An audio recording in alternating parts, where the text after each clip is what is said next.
Assalamualaikum warahmatullahi wabarakatuh.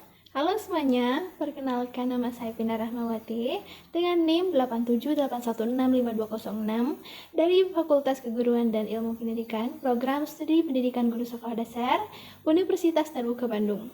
Pada kesempatan kali ini, saya akan mempresentasikan rencana pelaksanaan pembelajaran Kurikulum Merdeka pada mata pelajaran IPAS kelas 3 SD dengan topik ciri-ciri makhluk hidup di sekitar kita.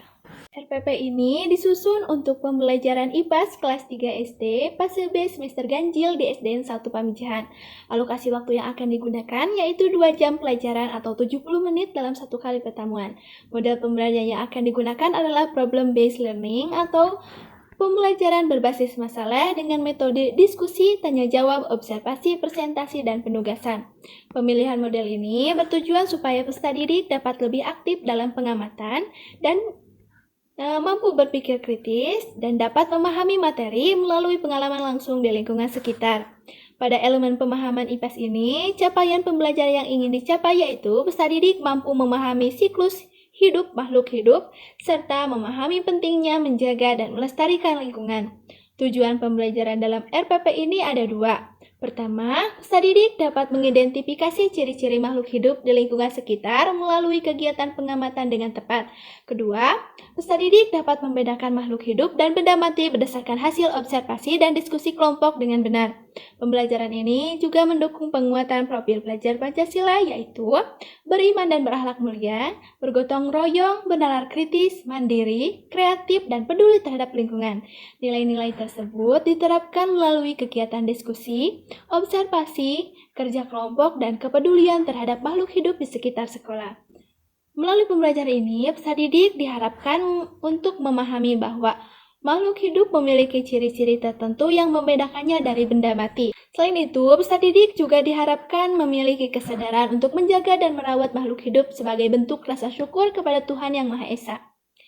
Untuk membangun rasa ingin tahu peserta didik, saya akan memberikan pertanyaan pemantik seperti, kalau kita tidak makan seharian, apa yang kita rasakan?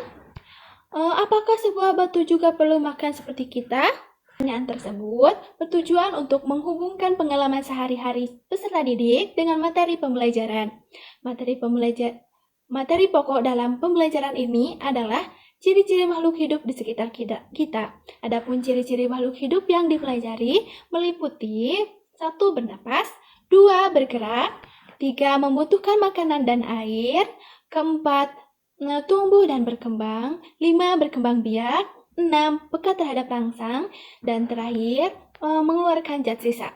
Materi ini disampaikan menggunakan contoh konkret yang ada di lingkungan sekitar agar lebih mudah dipahami oleh peserta didik. Media pembelajaran yang akan digunakan yaitu 1. Gambar hewan dan tumbuhan, 2. Video pembelajaran IPAS, 3. LKPD siswa, 4. Lingkungan sekitar sekolah. Sedangkan sumber belajar berasal dari buku IPAS kelas 3 SD, Kurikulum Merdeka, dan buku guru dari Kemendikbudristek. Selanjutnya, langkah-langkah dalam pembelajaran. Pada kegiatan pendahuluan, saya akan mengucapkan salam, mengajak peserta didik untuk berdoa bersama, memeriksa kehadiran, dan menyiapkan kondisi kelas. Selanjutnya, saya akan melakukan apresiasi sederhana dengan pertanyaan, mengapa kucing dapat bergerak sedangkan meja tidak dapat bergerak sendiri? Kemudian, saya akan menyampaikan tujuan pembelajaran dan memberikan motivasi kepada peserta didik. Selanjutnya, untuk kegiatan inti, akan menggunakan model problem based learning yang terdiri dari 5 tahap, yaitu tahap pertama yaitu orientasi masalah. Saya akan menunjukkan gambar hewan, tumbuhan, dan benda mati. Peserta didik diminta untuk mengamati gambar tersebut dan menentukan mana yang termasuk makhluk hidup dan benda mati. Untuk tahap kedua, yaitu mengorganisasi peserta didik. Saya akan membagi peserta didik ke dalam beberapa kelompok kecil dan membagikan LKPD untuk kegiatan pengamatan. Untuk tahap ketiga, yaitu membimbing penyelidikan. Peserta didik akan melakukan pengamatan terhadap makhluk hidup di sekitar sekolah seperti tanaman dan hewan kecil.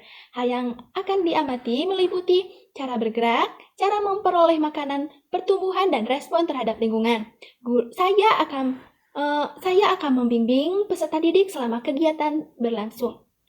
Untuk tahap keempat, yaitu mengembangkan dan menyajikan hasil.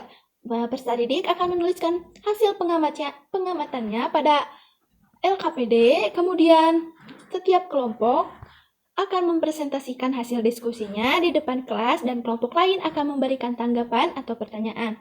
Saya akan memberikan penguatan terhadap jawaban peserta didik. Dan tahap terakhir, analisis atau evaluasi. Saya bersama peserta didik akan menyimpulkan hasil dari materi pembelajaran. Kemudian, saya akan memberikan evaluasi secara lisan dan penguatan mengenai ciri-ciri makhluk hidup. Selanjutnya, pada kegiatan penutup, saya akan membimbing peserta didik untuk menyimpulkan materi pembelajaran. Saya juga akan memberikan kesempatan bertanya, memberikan evaluasi singkat, menyampaikan pesan untuk menjaga makhluk hidup di lingkungan sekitar, memberikan tugas rumah, dan menutup pembelajaran dengan doa dan salam. Dalam RPP ini terdapat 3 jenis asesmen, yaitu asesmen diagnostik, asesmen formatif, dan asesmen sumatif. Pada asesmen diagnostik dilakukan sebelum pembelajaran melalui tanya jawab sederhana. Asesmen formatif dilakukan melalui penilaian sikap dan keterampilan peserta didik selama proses pembelajaran berlangsung. Sedangkan asesmen sumatif dilakukan melalui tes pada akhir pembelajaran.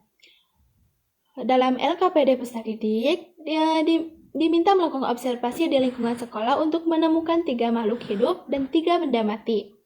Kemudian, peserta didik akan mengisi tabel pengamatan berdasarkan ciri-ciri yang ditemukan dan mendiskusikan hasilnya bersama kelompok. Untuk peserta didik yang belum memahami materi, akan saya berikan kegiatan remedial berupa penjelasan ulang dan latihan tambahan. Sedangkan peserta didik yang sudah memahami materi, akan saya berikan kegiatan pengayaan berupa observasi tambahan terhadap makhluk hidup di lingkungan sekitar. Pada bagian refleksi, saya akan mengevaluasi ketercapaian tujuan pembelajaran, keaktifan peserta didik, efektivitas model pembelajaran, serta kendala apa saja yang muncul selama proses pembelajaran. Sementara peserta didik akan melakukan refleksi terhadap pengalaman belajar yang telah mereka lakukan. Demikian presentasi RPP yang kurikulum merdeka yang telah saya susun. Saya berharap pembelajaran ini dapat membantu peserta didik dalam memahami ciri-ciri makhluk hidup sekaligus menumbuhkan sikap peduli terhadap lingkungan sekitar. Saya menyadari bahwa RPP ini masih memiliki banyak kekurangan, sehingga saya sangat terbuka terhadap kritik dan saran yang membangun demi perbaikan ke depannya. Terima kasih atas perhatiannya. Wassalamualaikum warahmatullahi wabarakatuh.